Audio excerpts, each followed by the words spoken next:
Wassail, wassail, wassail, wassail, beautiful people. Oh, such a beautiful day. It's fascinating. I have like ever more clarity on a vision that's coming through working with Poi Poi.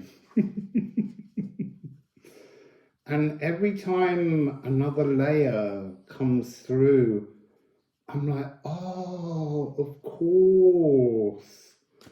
And it just makes me feel so moved and so comforted and so humble. And then I want to do a reading with you, not about the vision, but just to share that energy frequency. It's so divine. It is an energy of trust and absorbing the chaos to bring order brings trust. Today I'm working with Hermetic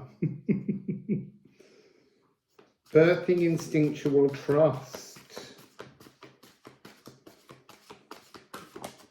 So we have two little cards. Oh. This is how it's going to be from now on. So we have Moon in Ophiuchus. This is embracing source. And it's coming out with Eris. There's something here about a stepping stone. If you want to embrace source, if you want to feel that deep and loving connection with Poi Poi, you have to embrace Eris first. I mean, it couldn't be any clearer. The raw feminine disruptor must be allowed into your heart. There's a really strong energy here of a kind of fear associated with, don't mention the raw feminine. Because we're all about the divine feminine, but that's like expecting all the leaves and flowers to grow on a tree when the roots are dead, because you've never explored the roots behind what is the divine feminine. So this is a major seventh. So that's an A sharp or a B flat, and then A. So it's taking in all the possibilities of the notes, but inside that chord there's this whirling, swirling, dissonant energy that just needs to be caught hold of and slowed down and then embraced. To embrace source, embrace the chaos that Eris brings. So this is, I am sacred. I'm sacred. Not scared. It's the same letters, but if you misread it, that's not sacred, to be scared. And I am profane. I feel like it should say I am scared. So that's the polarity, just a rearrangement of the letters. So I am sacred or I am profane. The stagnant labyrinth. It's stepping out of the chaos of the stagnant labyrinth. Void of all personal power, because you've handed all your power over to outside agencies. Look, outside agencies do try throughout our lives to own our power, to control us. And it is a very difficult energy to step outside because they don't want you to. And so it's really important to embrace the chaos and bring it into order, because that then allows you to be in your power, truly in your power, balanced in your heart energies. It's also, sorry, I didn't do any of the positive sides, gifted. It's cosmic DNA. And that's how you reach up to source with that cosmic DNA. This is galactic dividends. That's an energy I'm, look, I've witnessed it. I've felt it, but I've not been sure how to work fully with it. It was an honor to hear the chord of source, but then not knowing quite what or how that works. But that's transforming too within me, and it can transform within you. This is the entrance to the Elysian fields, the healing chorale of the Delphic golden singers. And then on Eris, again, we have, I am chaotic or I am ordered, but I am a rebel, because you've got to be rebellious to step free from this stagnant labyrinth of life. So, what else? What else? What else? What else? Oh, 2s and 2s.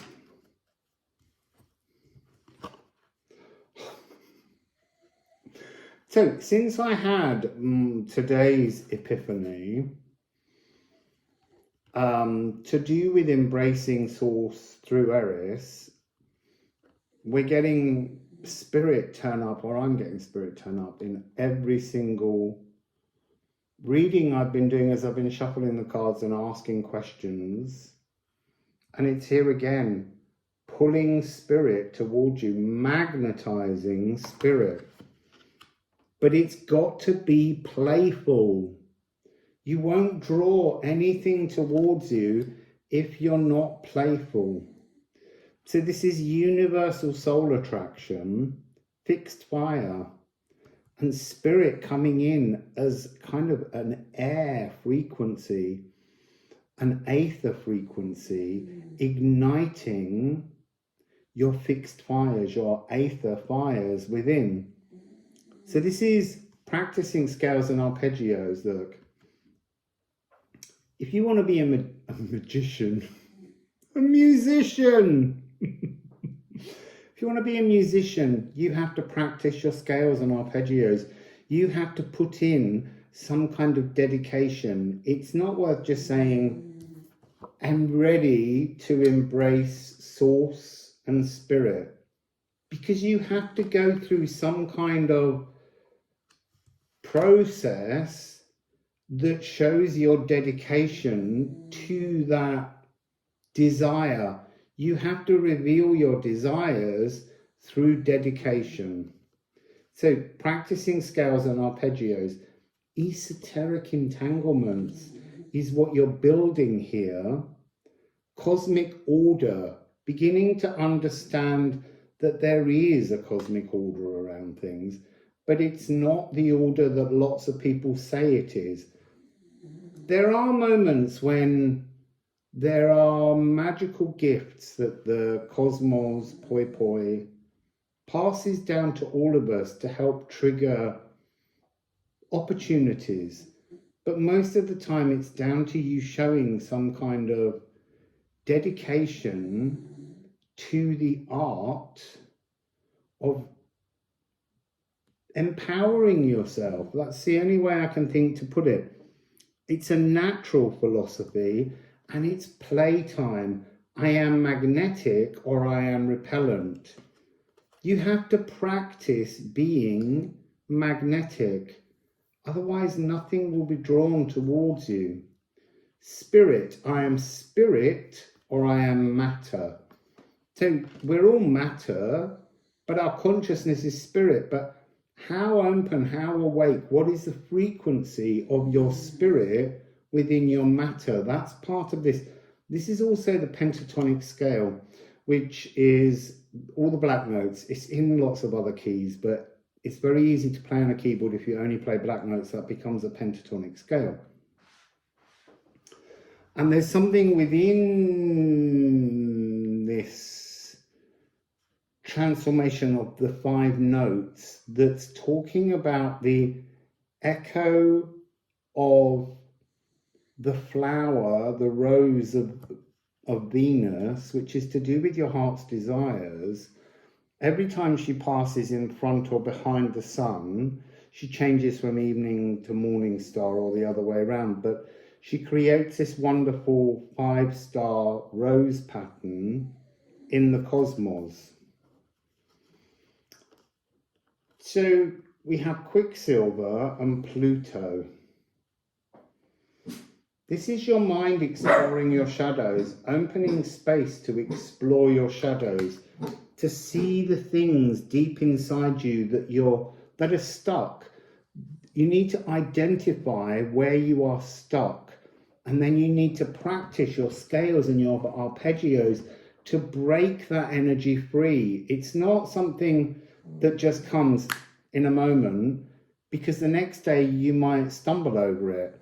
So it's something you have to keep doing. So at the moment I'm doing another exercise through this deck of working with different columns, and this time I'm attaching asteroids to the philosophical missions that each column represents. So this is troweling the wrong crust or debris, digging at the wrong things, and look, that's a really frustrating energy. It's one that bothers me, but we are supposed to dig the odd hole that's a spiritual cul-de-sac. We're meant to do that kind of thing, but it's asking you to open your mind and tune into a more honest, what do I want to say here? Investigation of the truths within your heart. The dormant ice volcanoes that beckon, they're the stuck emotions, the frozen emotions that we bypass so often in our spiritual journey.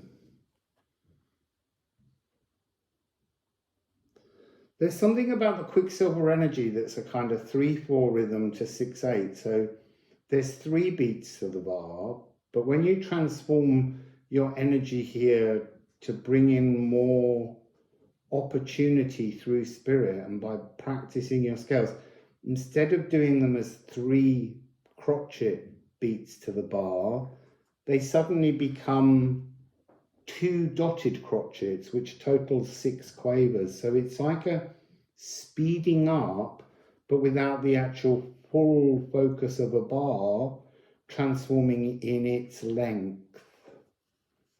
So let's get some Liffruma. Let's get one for each.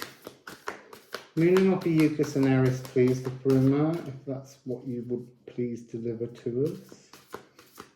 Masking nicely.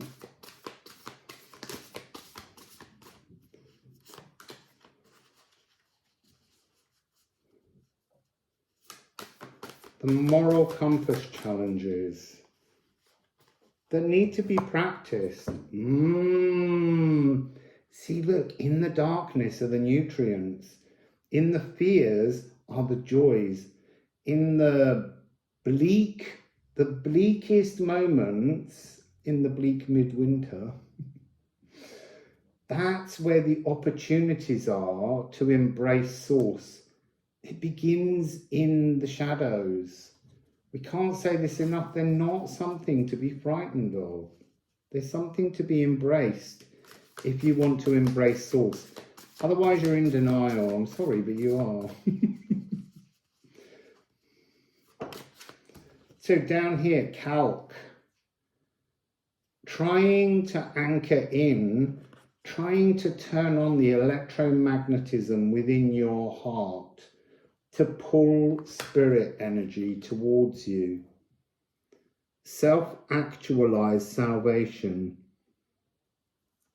You need to be calm. You need to create a kind of formlessness of your mind and emotions that are surging through your body, through your molecules, so that you can switch on your spirit magnet.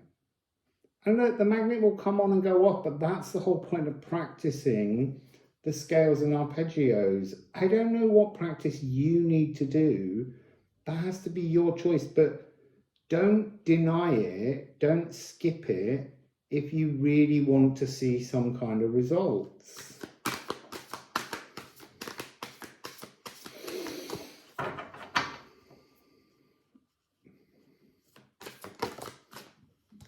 And then oaths.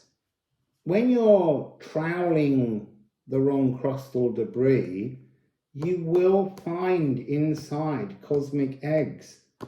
Look, not every cosmic egg is one that needs to be hatched. Just as not every fruit that is blooming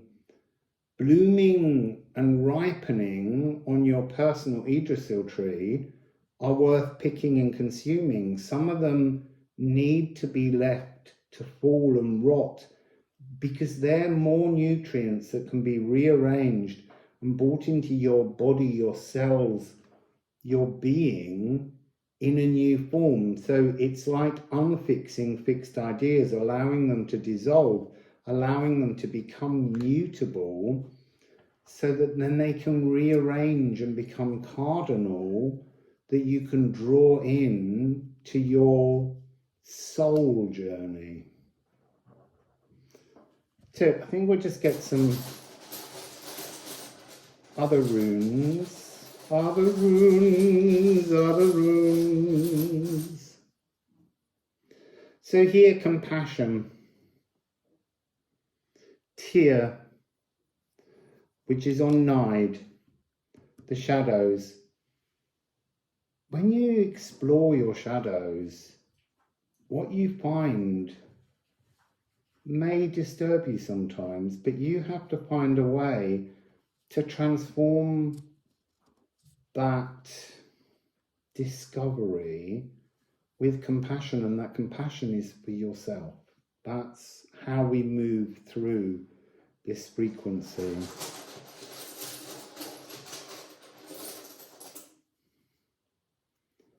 Oh, hell, the returning light. This is the energy of working to anchor and magnetize in your spirit, is to return your light. You can't walk around saying love and light and assuming that's what's shining from you, because actually they're empty words. Love and light really comes from here, but it has to be inspired by the shadows that you've shown compassion to. That's when it really means something, when your heart says it. And you can't just keep going love and light, love and light, love and light from my heart, because it still won't resonate with your lower heart, which is the physical world. You need to apply this acknowledgement that you've done your shadow work. It can't be avoided. And then on oaths, growth, björk, begin again. It's like aether, fires, burnishing away the whole forest that surrounds you, so that suddenly you can see everything. And yeah, there's a little bit of the smoke rising from the charcoal. Underneath the soil, in the darkness, in the shadows, just waiting on one of the roots of your personal Yggdrasil tree is the opportunity to grow again, to flow into a much better journey that grows from within your heart, not from within your mind. Because we begin with our Yggdrasil growing from our thoughts. It has to grow from our heart, and the roots have to reach down from our soul, in our sacral.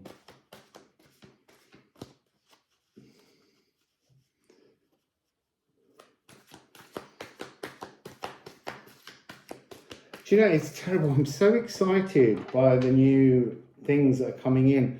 But I have learned that I can keep mum about subjects now. Having hidden and kept the secret of the hidden gems inside the runes for nearly 2.5 years, I've learned the rewards of waiting before sharing. And there's something about that with this. It's almost like there's some energy here where this is deeply personal.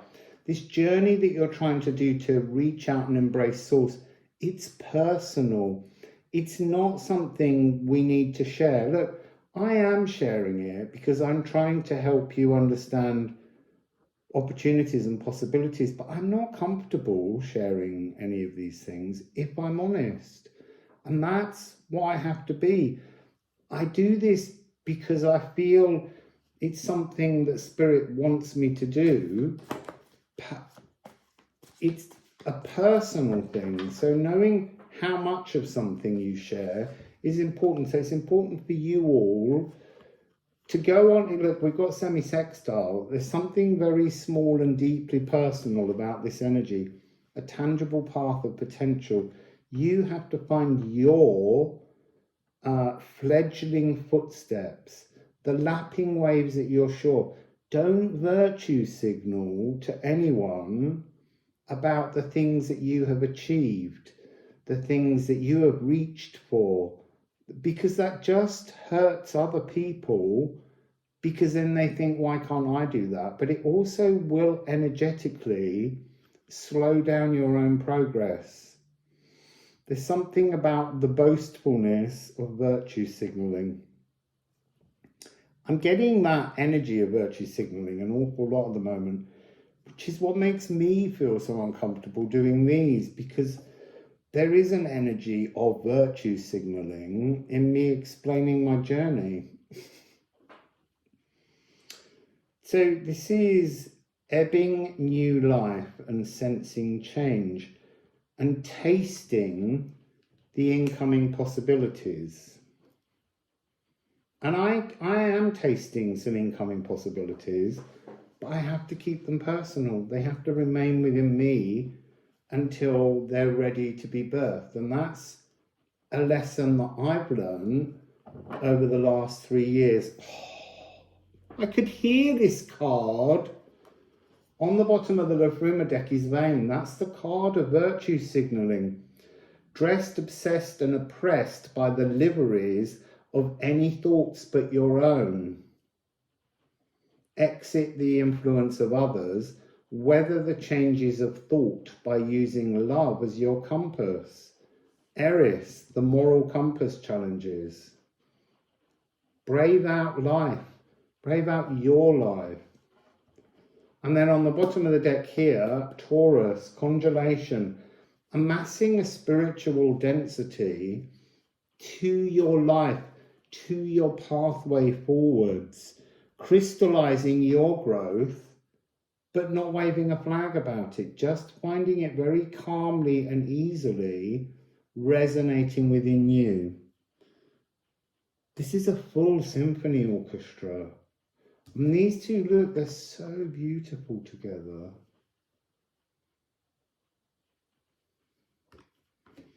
There's something about the semi-sextile, about bringing something down into the physical to take the first fledgling steps on your new pathway so that you can amass some kind of spiritual density moving forwards. This is congelation, to chill everything down. So all of that kind of energy of heat and hot-headedness needed to burnish things back. This is the energy of calming the chaos of Eris, bringing it inside you to make it a pathway worth walking towards a better life, a more balanced life, and a life where, look, I can't express how comfortable my heart feels now. It just makes me feel so beautifully stable, emotionally stable. So that's today's little message. Wassail, beautiful people.